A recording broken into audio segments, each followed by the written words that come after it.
बिस्मिल्लाहिर्रहमानिर्रहीम। जी स्टूडेंट्स, सब कैसे हैं? उम्मीद करता हूँ सब बच्चे खैरियत से हैं और गवर्नमेंट की policy that is stay home stay safe को फॉलो कर रहे हैं। उम्मीद करता हूँ बच्चों, मैं जो आपको ऑनलाइन वीडियो लेक्चर्स डिलीवर कर रहा हूँ, जो लेक्चर्स में आपको डिलीवर कर रहा हूँ वो आपको मिल भी रहे हैं, आप लोग उन्हें देख भी रहे हैं, लाइक भी कर रहे हैं और सब्सक्राइब भी कर रहे हैं। इसके साथ साथ बच्चों, अगर कोई भी ऐसा स्टूडेंट जो इकोनॉमिक्स सीखना चाहता हो, आप उसे ये मेरी वीडियोस शेयर करें। इंशाल्लाह ये एक सदका जारिया है, आप जितने लोगों को ये शेयर करेंगे उतना ही लोगों के लिए फायदा होगा, क्योंकि मैं इसे सिंपल उर्दू में और सिंपल तरीके से एक्सप्लेन करने की कोशिश करता हूँ। इसी तरह बच्चों, मैंने आपको कुछ लेक्चर जो है वो पहले डिलीवर किए और उसमें जो लास्ट लेक्चर मैंने आपको डिलीवर किया उसमें मैंने पब्लिक एंड प्राइवेट फाइनेंस से रिलेटेड आपको जो है वो टॉपिक डिलीवर किया। आज का जो हमारा टॉपिक है बहुत इंपॉर्टेंट टॉपिक है, that is what is tax and what are the canons of taxation. कि एक इकोनॉमी में टैक्स कहते किसको है, और अगर टैक्स लगाना है गवर्नमेंट ने, लाइक गवर्नमेंट ऑफ पाकिस्तान अगर कोई टैक्स लगाना चाहती है तो वो टैक्स लगाने के कौन से प्रिंसिपल हैं जिनको गवर्नमेंट फॉलो कर सकती है। फिर इसी तरह बच्चों, इसी वीडियो का जो सेकंड पार्ट आएगा वो भी आपने सुनना है। उस पार्ट में हम देखेंगे कि गवर्नमेंट के रेवेन्यू के सोर्सेज क्या है, जो हमने पब्लिक फाइनेंस में पढ़ा था। तो अगर आपने अभी तक मेरा वो लेक्चर जो है वो नहीं सुना, तो सबसे पहले पब्लिक और प्राइवेट फाइनेंस का लेक्चर जो है वो सुने, फिर आपको इसका लेक्चर का बी पार्ट समझ आएगा। फिर इसी तरह हम गवर्नमेंट की एक्सपेंडिचर्स के हेड को स्टडी करेंगे। इसके बाद जो वीडियो का थर्ड टॉपिक होगा वो है टाइप्स ऑफ टैक्सेस। ये तीन वीडियोस की शक्ल में मेरे बेटो आपको मिलेगा, आपने इन तीनों को पढ़ना है, समझना है। और चौथी जो वीडियो मेरी आएगी वो ज़कात एंड उशर से रिलेटेड होगी और ज़कात की इंपॉर्टेंस इकोनॉमी में आएगी। तो आज हम जो सबसे पहला टॉपिक पढ़ रहे हैं that is what is tax and what are the canons of taxation. तो हम इसको स्टार्ट करते हैं व्हाट इज टैक्सिंग। देखिए बच्चों, what is tax? A compulsory contribution, हर एक ने अदा करना है। किसको अदा करना है? मुझे अदा करना है, किसी शॉपकीपर को अदा करना है? No, it is a kind of an indirect taxes. हम टाइप्स में स्टडी करेंगे। ये वो टैक्स है जो कंपल्सरी कंट्रीब्यूशन है और देनी किसको है वो देखें, लिखता है टू स्टेट रेवेन्यू। ये किसको पे करनी है? गवर्नमेंट को पे करनी है, गवर्नमेंट का रेवेन्यू बनाने के लिए पे करनी है। एंड और क्या कहता है, live it by government on workers income. तो ये किन पर लगती है बेटो? ये वर्कर की इनकम पर लगती है, बिजनेस प्रॉफिट पर लगती है और ट्रांजैक्शन पर लगता है। तो वो आमदनी का हिस्सा जो हम गवर्नमेंट को लाजमी अदा करते हैं इनकम्स पर, प्रॉफिट्स पर, बिजनेस प्रॉफिट्स पर या किसी भी तरह की ट्रांजैक्शन पर, हम उसे टैक्स का नाम देते हैं। तो देखिए बच्चों, हमारी सोसाइटी में, हमारे मुल्क पाकिस्तान में आप लोगों पर बहुत सारे टैक्स लगाए जाते हैं। हम कोई कमोडिटी खरीदते हैं, प्राइस के आगे प्लस सेल्स टैक्स लगा होता है। हम अब कोई प्रॉपर्टी खरीदते हैं, मुख्तलिफ तरह के टैक्स पे करते हैं। हम कोई कमोडिटी खरीदते हैं, उस पर टैक्स पे करते हैं। हम अपनी आमदनी पर टैक्स पे करते हैं। ये मुख्तलिफ तरह के टैक्सेस हैं। एक वीडियो में हम स्टडी करेंगे कि कौन कौन सी कैटेगरी के जो टैक्सेस हैं वो मुल्क में लगाए जाते हैं। लेकिन अभी हम ये देखते हैं कि अगर किसी फाइनेंस मिनिस्टर को किसी मुल्क में टैक्सेस लगाना है तो वो किन पॉलिसीज को फॉलो करेगा, किन उसूलों को ज़हन में रखेगा। इसी को बोलते हैं कैनन्स ऑफ टैक्सेशन। तो हमारा जो नेक्स्ट टॉपिक ये अभी चल रहा है, इसमें हम स्टडी करेंगे कि टैक्स को लगाने के क्या उसूल हैं, that is canon of taxation. तो we shall study them one by one. Number 1 है canon of equality. Canon of equality, equality का मतलब होता है बराबरी। तो कैनन ऑफ इक्वालिटी का मतलब है these are known as 4 principle of Adam Smith भी है। Adam Smith 4 canon of taxation थे। उसका सबसे पहला जो टैक्सेशन का प्रिंसिपल है वो है कैनन ऑफ इक्वालिटी। इक्वालिटी का आम मीनिंग में हम मतलब लेते हैं बराबरी। बराबरी का मतलब होता है कि हर चीज में बराबर का जो है वो हिस्सा रखा जाए। तो इससे मतलब ये नहीं कि एक अमीर भी उतना ही टैक्स दे और एक गरीब भी उतना ही टैक्स दे। बच्चों, बराबरी का मतलब ये है कि हर शख्स अपनी कैपेबिलिटी और आमदनी में, उसकी आमदनी और अपनी सकत के मुताबिक, अपनी एबिलिटी के मुताबिक टैक्स दे। This is known as canon of equality. तो देखिए बच्चों, मैं लिखता हूं, it means that all individuals should pay taxes in accordance with their incomes. Thus, canon of जब हम बात करते हैं कैनन ऑफ इक्वालिटी की, does not mean that every individual should pay equal tax और every individual should pay tax with the same rate. In fact, it means everybody should equally sacrifice for public finance. It is only possible when the rich pay tax at higher rate than the poor. In this case, their sacrifice of payment tax will be equal.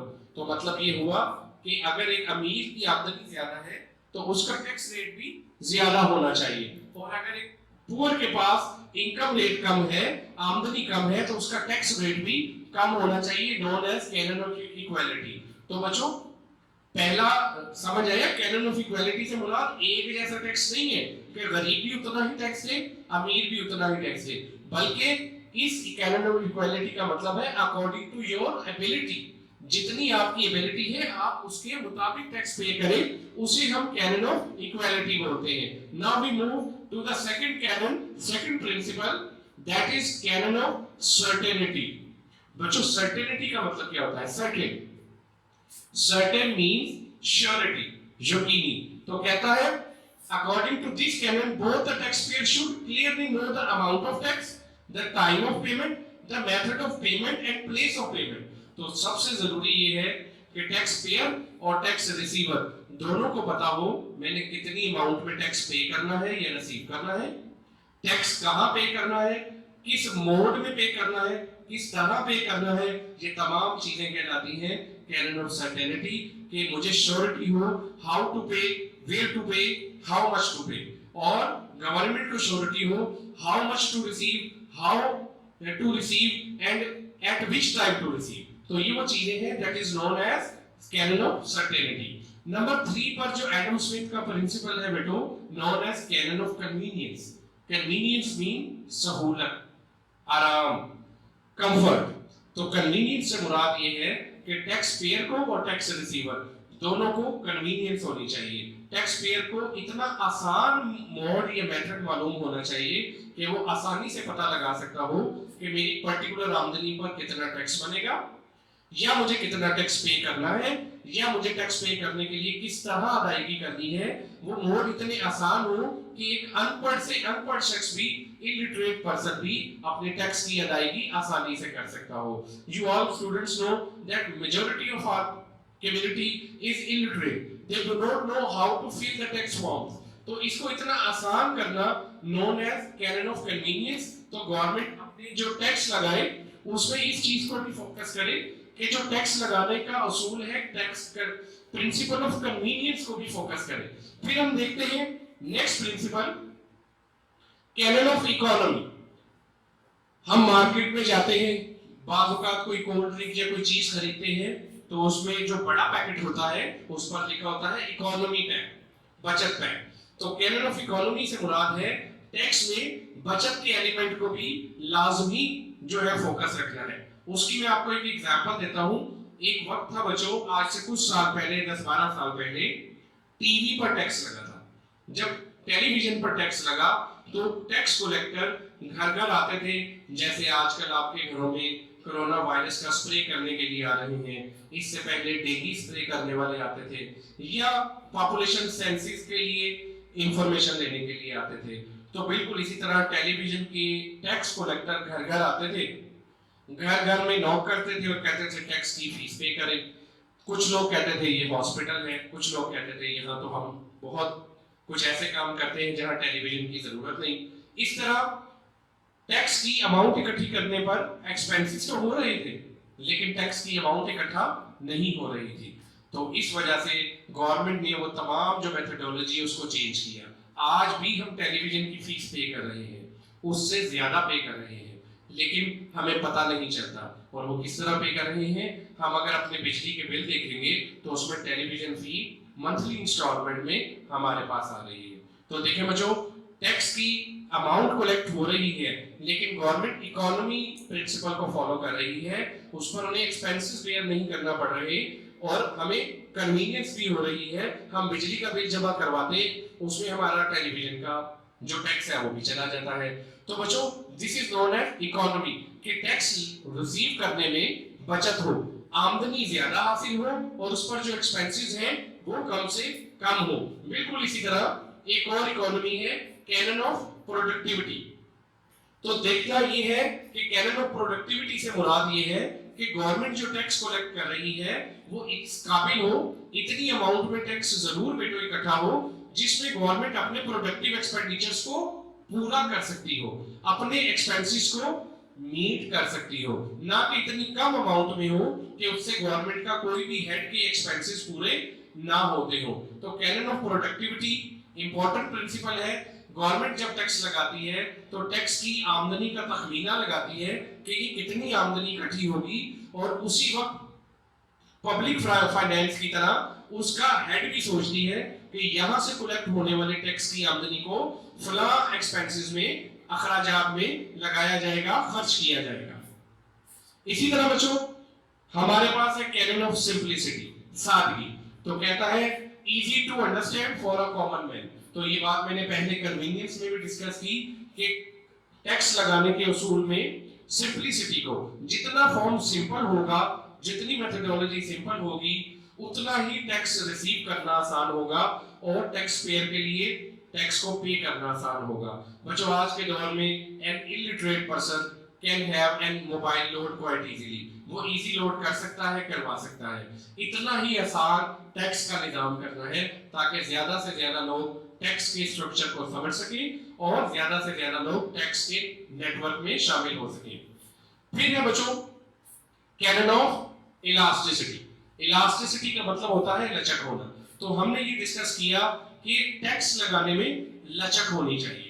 कम आमदनी वाले के लिए tax का rate कम होना चाहिए, ज्यादा आमदनी वाले के लिए टैक्स का रेट हायर होना चाहिए। इलास्टिसिटी इस सेंस में भी होनी चाहिए कि जब गवर्नमेंट देखे कि यहाँ से आमदनी कम हासिल हो रही है, वो टैक्स का रेट बढ़ाकर अपना रेवेन्यू बढ़ा सकती हो।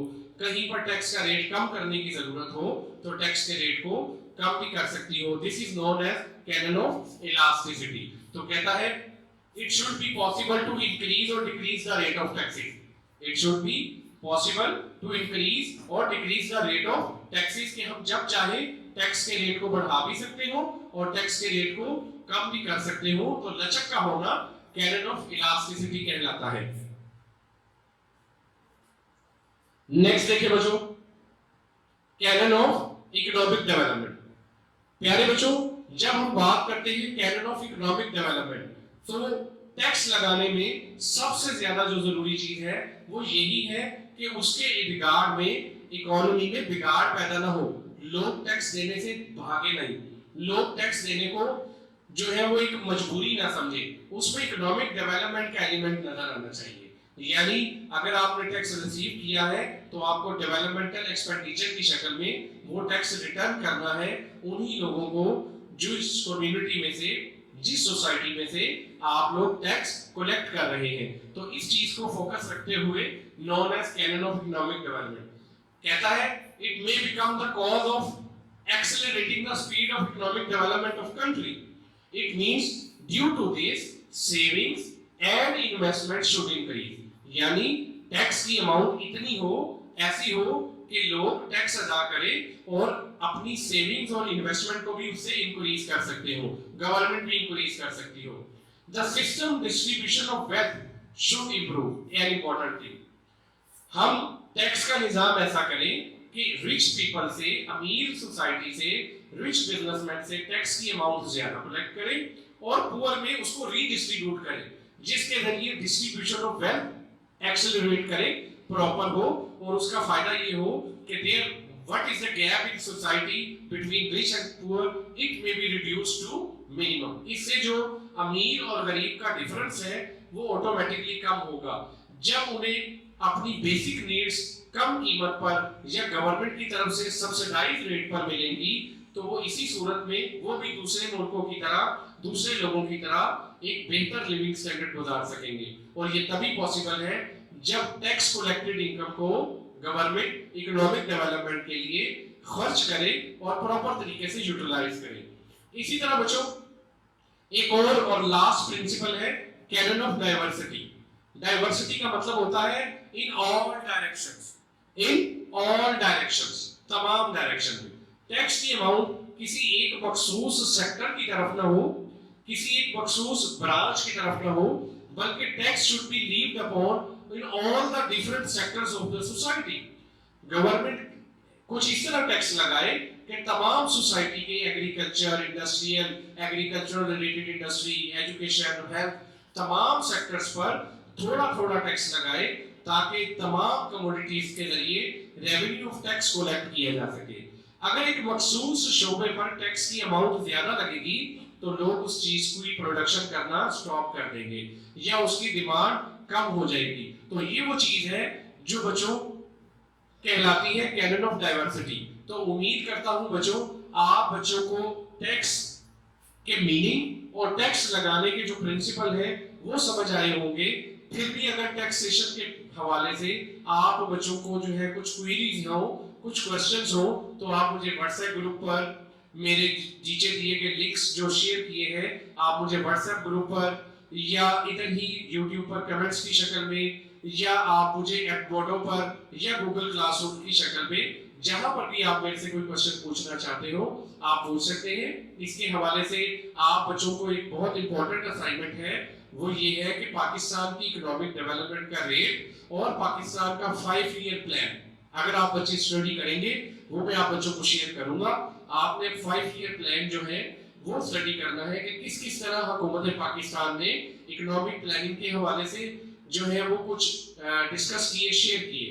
तो बच्चों ये बहुत जरूरी है। उसी इकोनॉमिक प्लानिंग के अंदर गवर्नमेंट ने कुछ टैक्सेस की रेशो चेंज की। तो जैसे ही आप वो 5 ईयर प्लान पढ़ेंगे आपको मुख्तलिफ तरह के टैक्सेस मिलेंगे और अगर आप वहां से नहीं पढ़ना चाहते तो टैक्सेस की अमाउंट जो है वो आप मुख्तलिफ बजट के जरिए भी चेक कर सकते हैं कि मुख्तलिफ चीजों पर कितना रेट ऑफ टैक्सेस है। तो आप बच्चों के लिए जो असाइनमेंट है वो ये है कि 2019-20 का जो लास्ट बजट था उसे आप बच्चे स्टडी करेंगे और हम उसे क्लासरूम में जनरली डिस्कस करेंगे। उस वक्त तक के लिए मेरी तरफ से आप बच्चों को अल्लाह हाफिज। आप लोग स्टे सेफ रहें, अपने अपने घरों में महफूज रहें और हमेशा दुआओं में याद रखें। Thank you.